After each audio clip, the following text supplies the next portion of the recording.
Right. 29வது கேள்வி பார்த்துட்டோம். சரிதானே? இப்ப நாங்க 30வது கேள்விக்கு வர போறோம். பங்கு வழங்கல் மூலம் பாரிய அளவு மூலதனத்தை திரட்டக்கூடிய வணிகம் எது? ருசைக்கா பங்குடைமை வணிகம். என்னது? பங்குடைமை வணிகம். இங்க பாருங்க என்ன கேட்டிருக்கிறான். பங்கு வழங்கல் மூலம் பாரிய அளவு மூலதனத்தை திரட்டக்கூடியதாக இருக்கு. பாரிய அளவு மூலதனம். கபி கம்பெனி. கம்பெனி. எஸ். வரையறுக்கப்பட்ட கம்பெனிகளை பொறுத்தளவுல அவங்க என்ன செய்வாங்க? பங்குகளை வழங்கி பாரிய அளவிலான என்ன செய்வாங்க? இதுகளை பங்குகளை திரட்டி கொள்வாங்க. சரிதானே? அதாவது இங்க பார்க்கலாம். பங்குடைமைய பாருங்க.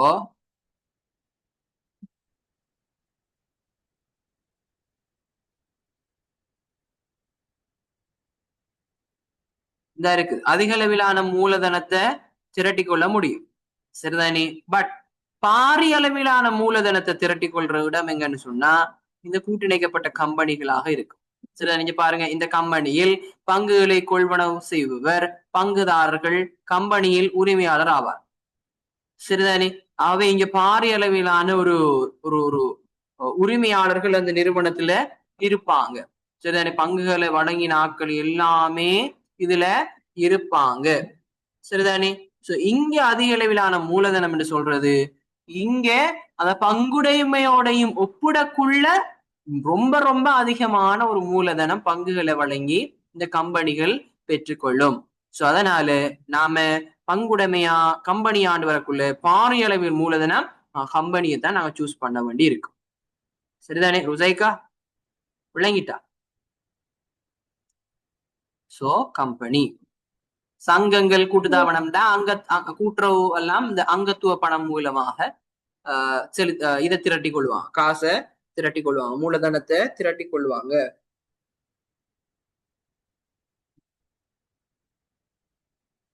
ரைட். அடுத்தது 31வதுக்கு யாருக்கு தெரியும்? குயிக்கா சொல்லுங்க பாப்போம். நான் படிச்சிருக்கிறேன். கபி ஆன்சர். 1972ஆம் ஆண்டின் 5ஆம் இலக்க சட்டம்.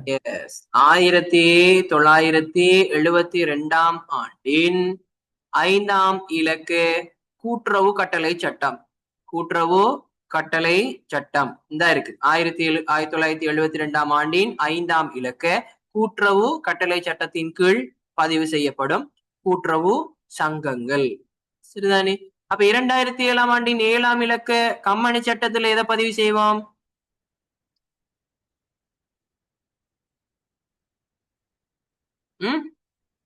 எதை பதிவு செய்வோம்? கபி பங்குடைமை அடி வாங்குவார். 2007ஆம் ஆண்டின் 7ஆம் இலக்க கம்பெனி சட்டத்தின் கீழே நாங்க கம்பெனியை தான் பதிவு செய்வோம். சரியா? கம்பெனியை தான் பதிவு செய்வோம். அதே மாதிரி 1918ஆம் ஆண்டின் 6ஆம் இலக்கு வணிக பேர் பதிவு கட்டளை சட்டத்தை எடுத்தீங்கன்னு சொன்னா இங்க தனியுடைமை, அதே மாதிரி பங்குடைமை, அதாவது இந்த வியாபாரங்களினுடைய பேர் உரிமையாளருடைய பேர்ல இல்லாம பொது பேர்ல இருக்குமாக இருந்தா சரிதானே? பொது பேர்ல இருக்குமா இருந்தா தனியுடைமையையும் பங்குடைமையையும் நாங்க என்ன செய்வோம்? 1918ஆம் ஆண்டின் 6ஆம் இலக்க வியாபார பேர் பதிவு கட்டளை சட்டத்தின் கீழ் பதிவு செய்து கொள்ள முடியும். அதே மாதிரி இந்த 3வதுல இருக்கிற விஷயத்துக்கு என்னது? கூட்டுறவு.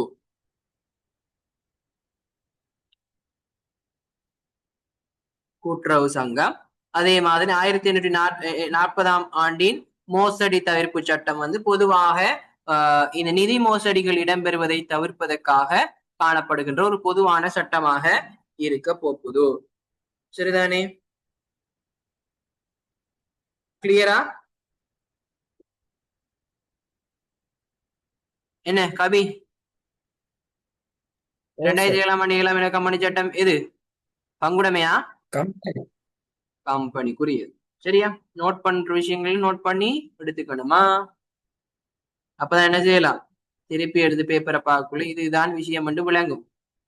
ரைட். அப்ப நாங்க என்ன செய்யறது இல்ல, அந்த கேள்விக்கான ஆன்சரை மட்டும் படிக்கிறதுல, இந்த ஆன்சருக்கான கேள்விகளையும் நாங்க படிச்சுட்டு போவோம். சரிதானே? அதனாலதான் நமக்கு கொஞ்சம் டைம் எடுத்துக்கிறதாக இருக்கு. ரைட். சமூக நலன்புரி நோக்கமாக கொண்டு நடத்தி செல்லப்படக்கூடிய வணிகமாக குறிப்பிட முடியாதது.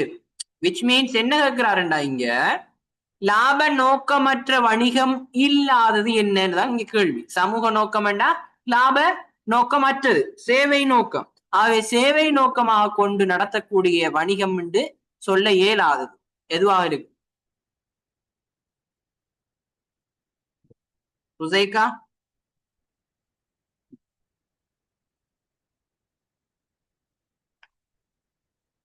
என்னடாப்பா? கூட்டிணைக்கப்பட்ட கம்பெனி.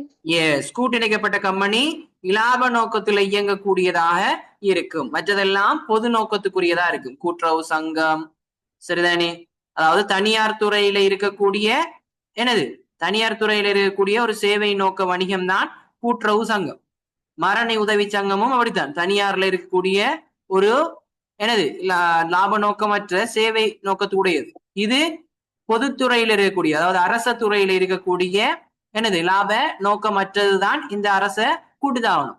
அதே மாதிரி இவரு தனியார் துறையில காணப்படுற இலாப நோக்கம் உடையதாக காணப்படும் இந்த கூட்டிணைக்கப்பட்ட கம்பெனி. சோ இலாப நோக்கம் உடையதுதான் இங்க கேள்வி. ஏன் லாப நோக்கமற்றது அல்லாதது அல்லது முடியாததுன்னு கேட்டிருக்காரு. சரிதானே? உங்களுக்கு டவுட் சொன்னா என்ன செய்யுங்க, போயிட்டு டியூட்டை செக் பண்ணி பாருங்கோ. சரிதானே? நாங்க படிச்சிருப்போம், பாருங்க. லாப நோக்குள்ள வணிகம், அதுல தனியார் துறையில தனியாருமே பங்குடைமை கூட்டிணைக்கப்பட்ட கம்பெனி. சரிதானே? அதே மாதிரி சேவை லாப நோக்கத்துல பொதுத்துறைக்குரியது அரச கம்பெனி, லாப நோக்கமற்ற வகையில தனியார் துறைக்குரியது கூட்டுறவு சங்கமும் சங்க வகைகளும், அதே அரசாங்கத்துக்குரியதுன்னு பாத்தீங்கன்னா அரச திணைக்களம், அரச கூட்டுத்தாவனங்கள் இருக்க போகும். சரிதானே? இந்த மேப் தான் உங்களுக்கு இதுல ஆன்சர் எழுதுறதுக்கு தேவைப்படக்கூடியதாக இருக்கும். ரைட்? ஓகே. 33க்கு சொல்லுங்க பாப்போம்.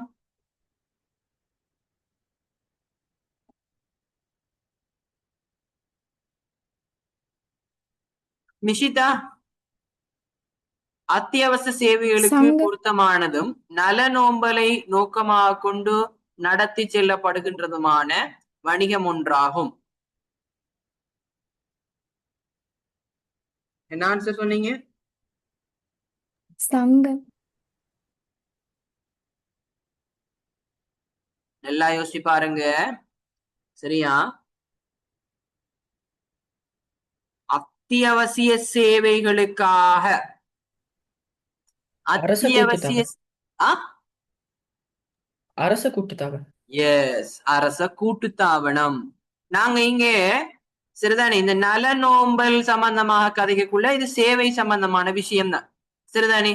இதுல இந்த கூட்டுறவு, சரிதானே, அரசு கூட்டுத்தாபனம், சங்கம், புண்ணிய நிறுவனங்கள் எல்லாமே சேவைதான்.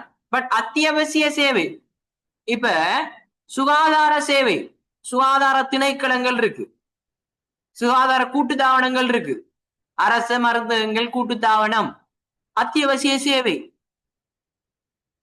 இலங்கை ரூபவாயினி கூட்டுத்தாபனம் மக்களுக்கு செய்தியை வழங்குறதுக்கு அத்தியாவசிய சேவை. கூட்டுத்தாபனங்கள் தான் அத்தியாவசிய சேவைகளாக பொதுவாக இயங்கும். சரிதானே? ரைட்?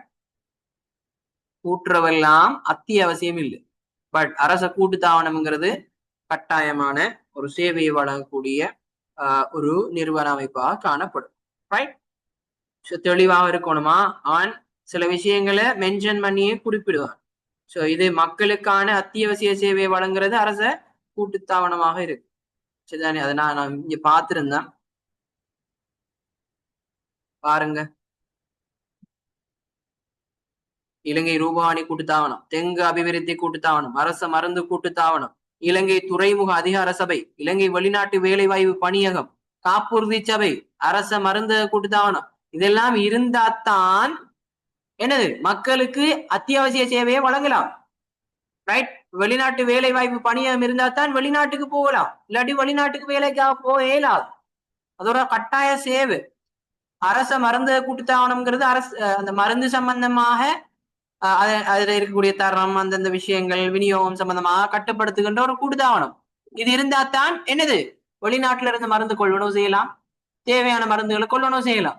இந்த நிறுவனத்தின் மூலமாகத்தான். வைத்தியசாலைகள் என்ன செய்யறில்லை, போயிட்டு மருந்துகளை கொள்வனவு செய்யறில்லை, இவங்க தான் கொள்வனவு செஞ்சுட்டு வந்து என்ன செய்வாங்க, மருந்துகளை வைத்தியசாலைகளுக்கு விநியோகிப்பாங்க. ஆகவே இவங்க தான் என்ன மிக முக்கியமான அத்தியாவசிய சேவையாக இருக்க போகுது. சோ இந்த மாதிரி விஷயங்கள் எங்களுக்கு நேணும் தெரிஞ்சு இருக்க வேணும். சரியோ? ரைட். 34. அப்ப இதுக்கு என்ன ஆன்சர்? அரச கூட்டுத்தாபனம். 34க்கு சொல்லுங்க, மிஷிதா சொல்லுங்க.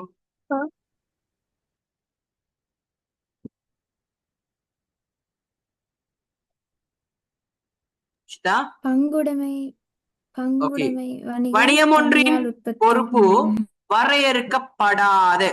அப்ப அண்டர்லைன், வணிகத்தினுடைய நட்ட பொறுப்பு என்ன செய்யலாம், வரையறுக்கப்படாததாக இருக்குதா. அப்ப எங்களுக்குள்ள மைண்டுக்குள்ள வந்துடும் தனி உடைமைக்கும் பங்குடைமைக்கும் நட்ட பொறுப்பு வரையறை இல்லை என்ற ஐடியா எங்களுக்கு முதல் வந்து. அடுத்தது சட்ட ஆளுமை அற்ற. சட்ட ஆளுமையும் இல்லையா, அப்ப சட்ட ஆளுமை தனி உடைமைக்கும் இல்லை பங்குடைமைக்கும் இல்லை. ரைட். அப்ப வணிக அமைப்புகளை உள்ளடக்கிய தொகுதிண்டா இதுக்குள்ள நீங்க நல்லா ஞாபகப்படுத்த வேண்டிய விஷயம் புள்ளிகள், இந்த கம்பெனின்னு வந்துச்சுன்னா அது வராது, கம்பெனின்னு வந்துச்சுன்னா அது வராது. அதே மாதிரி இந்த ரெண்டுக்குள்ள பொருத்தமாக இருக்கக்கூடியது ரெண்டு மட்டும்தான். ஒன்று என்ன, பங்குடைமை, அடுத்தது தனியால் உடைமை. இந்த ரெண்டையும் தவிர மற்றது எல்லாமே ஏதோ ஒரு வகைக்குள்ள வந்து சேரும். சரியா? ரைட். அப்ப இங்க பாருங்க எத்தனாவது ஆன்சர். முதலாவது பாருங்க, கம்பெனி இருக்குது, பங்குடைமை கம்பெனிக்கு. இது கம்பெனிக்கு வரையறுக்கப்பட்ட சட்ட ஆளுமையுடைய அமைப்பாக இருக்கிறதுனால இது வராது. பங்குடைமை தனியாளுடைமை டைரக்டா எங்களுக்கு விட தெரியும், கண்டுட்டமண்டா அடிக்கிறது தான் வேலை. இன்னொருக்கா பார்த்துக்கொள்ளும், அடுத்த ஆன்சரையும் பார்த்துக்கொள்ளும். இங்கே கூட்டிணைக்கப்பட்ட கம்பெனி இருக்குது, அதனால அவரும் வரமாட்டார். சரியா? அதே மாதிரி இந்த கூட்டுறவு சங்கங்களும் இதுக்குள்ள வராது. சரிதானே? இதுக்குள்ள வராது. இந்த இந்த இந்த இந்த தந்திருக்கிற இந்த அடிப்படை காரணிக்குள்ள இந்த விஷயங்கள் வராது. ரெண்டாவது சூஸ் பண்ணீங்கன்னா சரி. சரிதானே? ஓகே. 35th 35வது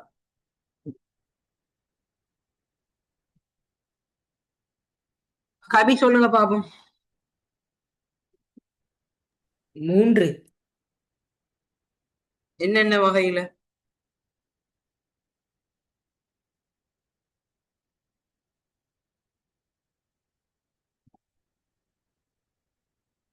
என்னென்ன வகையில 3ண்டா என்னென்ன இருக்கு சொல்லுங்க பாப்போம். கபி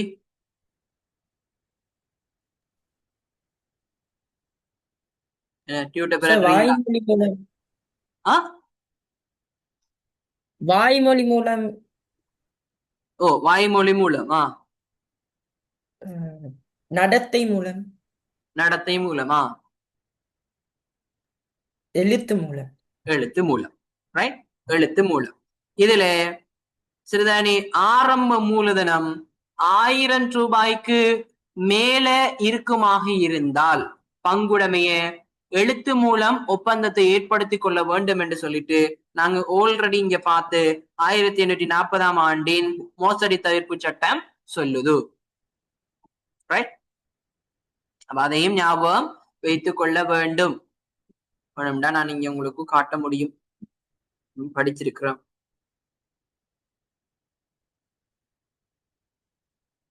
இந்த இருக்குது. ரைட். மோசடி தவிர்ப்பு கட்டளை சட்டத்தின்படி பங்குடைமை வணிகத்தின் ஆரம்ப மூலதனம் என்னது 1000 அல்லது அதுக்கு மேற்பட்டதாக காணப்படுமாக இருந்தா எழுத்து மூலம் கட்டாயம் இருக்கணும்னு சொல்லுதோ. அதே மாதிரி எழுத்து மூலமாக அல்லது வாய்மொழி மூலமாக அல்லது நடத்தை மூலமாக என்ன செய்யலாம், இந்த பங்குடைமை ஒப்பந்தம் இடம்பெற முடியும்ன்றதை எங்களுக்கு என்ன செஞ்சிருக்கணும், தெரிந்திருத்தல் வேண்டும். ரைட். ஓகே. அப்ப 3ங்கிறது ஆன்சர். 35வதுக்கு 3 ஆகும்ங்கிறது சரியான ஆன்சர். அடுத்தது பின்வரும் வணிகங்களுள் சட்ட ஆளுமை கொண்ட வணிக அமைப்பு எது? இப்பதான் நான் படிச்சுக்கிட்டு இருக்கிறோம். சரி, இதுல வராததை முதல் வெட்டுவோம். சரியா? சட்ட ஆளுமைக்குள்ள வராதது எது? பங்குடைமையும் வராது, தனியுடைமையும் வராது. இப்ப திணைக்களமா கூட்டுத்தாபனமா வரக்குள்ளே எதை சூஸ் பண்ணுவீங்க? எதுக்கு சட்ட ஆளுமை இருக்கு? சட்டத்தின் முன் தனி ஒரு மனிதனாக கருதப்படக்கூடியவை எது? திணைக்களமா அரச கூட்டுத்தாபனமா?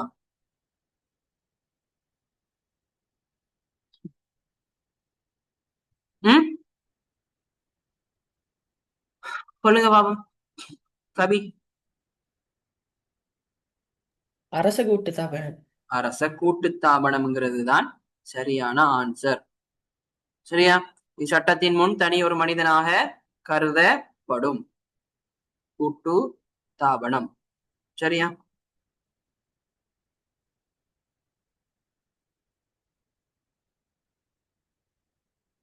இங்க பாருங்க, முழுமையான உரிமை அரசாங்கத்துக்கோ அல்லது உரிமையில் பெரும்பான்மை அரசாங்கத்துக்கு உரியதாக காணக்கூடிய அமைப்பாக இது காணப்படும்.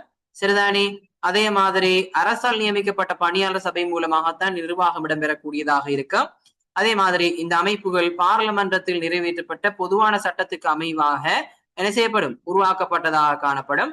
இவை சட்டத்தின் முன் தனி ஒரு மனிதனாக அந்தஸ்து காணப்படும். இங்க பாருங்க, கூட்டுத்தாபனத்தின் விசேட பண்புகளை நாங்க படிச்சிருக்கிறோம். உரிமையும் நிர்வாகமும் அரசாங்கத்துக்குரியது. தனி மனித அந்தஸ்து காணப்படுகிறது. விசேட சட்டம் ஒன்றின் மூலமாக என்ன செய்யப்படும்? உருவாக்கப்படக்கூடியதா இருக்கும். தொடர்ந்து இயங்கும் தன்மை கூட்டுத்தாபனத்துக்கு காணப்படும். உதாரணத்துக்கு பாருங்க, நீர் வளங்கள் வடிகால் அமைப்பு சபை, இலங்கை மின்சார சபையெல்லாம் எத்தனை வருஷம் இருக்கு? இலங்கை போக்குவரத்து சபையெல்லாம் எத்தனை வருஷமா இருக்குது? ரைட். சோ கூட்டுத்தாபனம் தான் சட்டத்தின் முன் தனி மனித அந்தஸ்துடையதாக காணப்படும். சரிதானே? ஓகே தானே?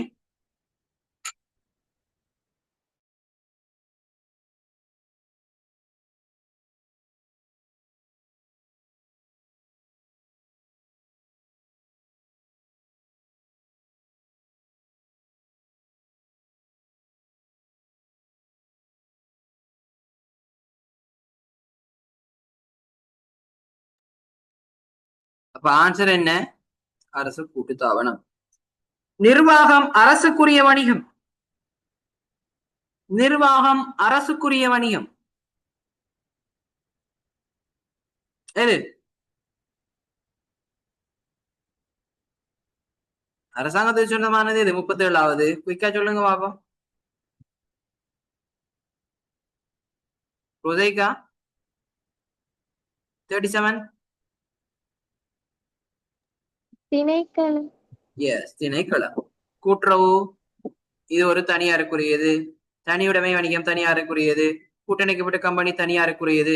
திணைக்களம் தான் அரசாங்கத்துக்குரியதா இருக்கு. ஆகவே இது 4வது ஆன்சர். தனியார் உரிமை வணிகம் ஒன்றின் பெயரை பதிவு செய்வதற்கு கட்டளை சட்டம் எது?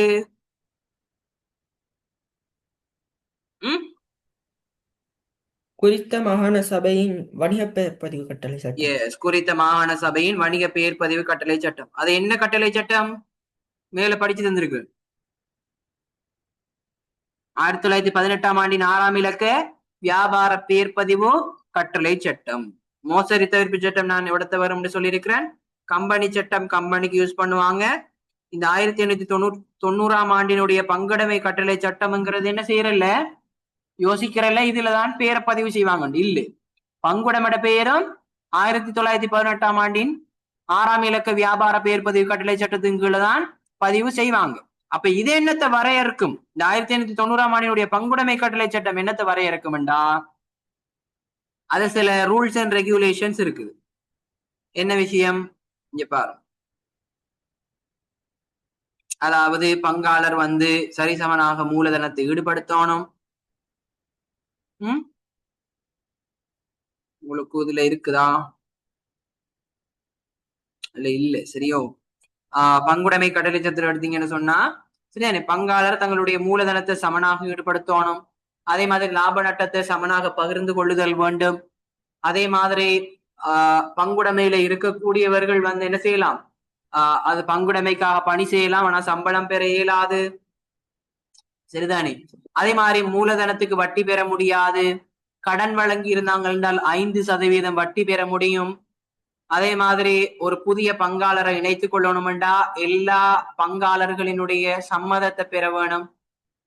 சரிதானே? சோ இப்படியான சில விஷயங்கள் இந்த சட்டத்துல இருக்கு 1890ஆம் ஆண்டு. இது எப்ப யூஸ் பண்ணப்படும்டா ஒப்பந்தம் வந்து இவங்க குறிப்பிடுவாங்க. அந்த ஒப்பந்தத்துல ஏதாவது பிரச்சனை வர்ற பட்சத்துல பங்குடைமை கட்டளை சட்டத்தின்படிதான் என்ன செய்வாங்க, தீர்வு காணுவாங்க. சரிதானே? ஏதாவது பிணக்குகள் வந்தா தீர்வு காணுவாங்க. சோ அதன் அடிப்படையில இந்த பங்குடைமை கட்டளை சட்டம் யூஸ் பண்ணப்படும். இந்த கட்டளை சட்டத்துல என்ன செய்யறதில்ல, பங்குடைமையை பதிவு செய்யறதில்ல. பங்குடைமையா இருந்தாலும் தனியார் உடைமையா இருந்தாலும் பதிவு செய்யப்படுறது என்னத்துல, வியாபார பேர் பதிவு கட்டளை சட்டத்துக்கு கீழே தான் 1918ஆம் ஆண்டினுடைய. சரியா? ஓகே, ஆன்சர் இஸ் ஃபர்ஸ்ட் தான். First one is answer. 39th 39வதுக்கு ஷக்கீல் சில்லறைக்கடை எனும் பெயரில் வணிகம் ஒன்றை நடாத்தி செல்கிறார். ஷக்கீலின் வணிக பதிவு செய்ய வேண்டியது ஆரம்பத்திலேயா 14 நாளுக்கு பிறகா 14க்கு உள்ளேயா இல்லாட்டி பதிவு செய்ய தேவையில்லையா? ஆரம்பிக்கப்பட்டு 14 நாட்களினுள். ஆரம்பிக்கப்பட்டு 14 நாட்களுக்குள்ளே ஒரு வணிகத்தை பதிவு செய்யறண்டா பதிவு செய்து கொள்ள வேண்டும். சரிதானே? ஆரம்பிக்கப்பட்ட 14 நாளுக்குள்ள அவர் வியாபாரத்தினுடைய பேரை பதிவு செய்து கொள்ள முடியும். சரிதானே? So third one is answer. இதுவும் நாங்க படிச்சிருக்கிற விஷயம். ஒரு வியாபார நிலையத்தை நாங்க பதிவு செய்ய போறோம்டா அந்த பதிவு செய்யறதுக்கான நடைமுறை என்ற அடிப்படையில நாங்க பார்த்திருக்கிறோம்னு நினைக்கிறேன்.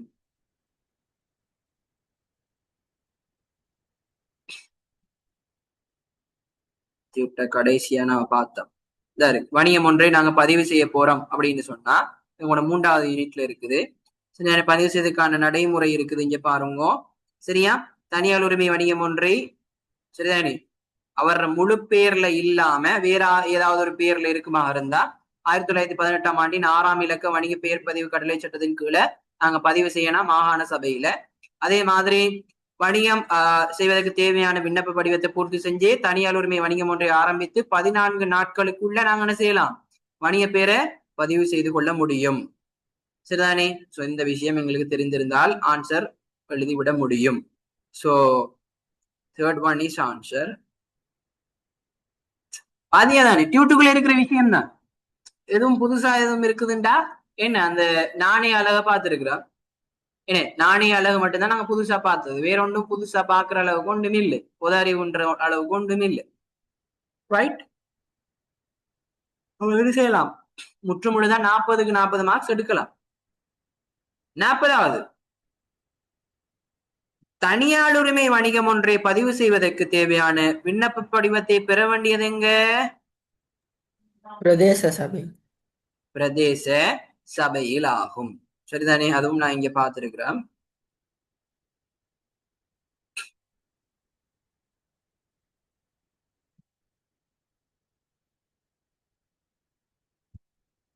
இந்த இருக்கு, பதிவு செய்வதற்கு தேவையான விண்ணப்ப படிவத்தை பிரதேச செயலாளர் காரியாலயம், பிரதேச செயலாளருடைய காரியாலயத்திலிருந்து நாங்க பெற்றுக்கொள்ளலாம். அதான் பிரதேச சபையாக இருக்க போகுது.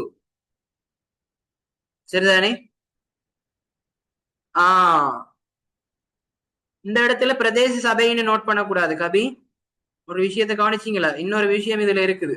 பிரதேச செயலாளர் அல்லது பிரதேச அதிபர் காரியாலயம். சரியா? பிரதேச சபைக்குள்ளதான் இது இருக்கு. அவ எக்யூரேட்டா நான் படிச்ச விஷயத்த கொடுக்கணும். இது இல்லாட்டி என்ன செய்யலாம், பிரதேச சபையை கொடுக்கலாம். பட் நாங்க கட்டாயம் கொடுக்க வேண்டியது, இதுல ஆன்சர் அவர் தந்திருக்கிறார், பிரதேச செயலாளர் அல்லது பிரதேச அதிபர். அதிபர் அல்லது செயலாளர், அது அவங்களோட மொழி நடையில பிரச்சனை. சரிதானே? அவர்களுடைய அலுவலகத்துல இருந்து நான் பெற்றுக்கொள்ளலாம். கபி கிளியரா? Second one answer. Oh sir. Okay, இவ்வளவுதான் உங்களுடைய பார்ட் 1 பகுதியாக இருக்க போகுது. சோ மேக்சிமம் நீங்க 40க்கு 40 எடுத்திருப்பீங்கன்னு நான் நம்புறேன். ஏதாவது டவுட்ஸ் இருக்குதா? ஏதாவது நான் குள்ள விட்டுட்டேன், அதை கொஞ்சம் விளங்கப்படுத்தணும்னுட்டு. Anything else? வேற ஏதாவது? கபி, நிஷிதா, இல்ல சார். இல்ல சார். உசைகா, எனி டவுட்ஸ்? இல்ல சார். நோ. ரைட், தென் நாங்க இந்த இடத்துல நாங்க முடிச்சு கொள்வோம். ஸோ நாங்க நெக்ஸ்ட் கிளாஸ்ல எங்களுடைய பார்ட் 2 பகுதிக்கு நாங்க எப்படி விடை அளிக்கிறேன்னு சொல்லிட்டு பார்ப்போம். இந்த பேப்பரை முடிச்சதுக்கு பிறகு நாங்க என்ன செய்வோம், திருப்பி இன்னொரு பேப்பர் ஒன்று செஞ்சு பார்ப்போம். ஸோ அப்ப எங்களுக்கு என்ன செஞ்சிடும், பிராக்டிஸ் ஆயிரும். நாங்க 100 மார்க்ஸுக்கு என்ன செய்யலாம், எக்ஸாம எழுதலாம். 100 மார்க்ஸுக்கு எக்ஸாம எழுதலாம். ரைட். ஸோ ஏதாவது டவுட் இருந்ததுன்னா கேட்டுக்கொள்ளுங்க. ஸோ நாங்க நெக்ஸ்ட் கிளாஸ்ல மீட் பண்ணுவோமா.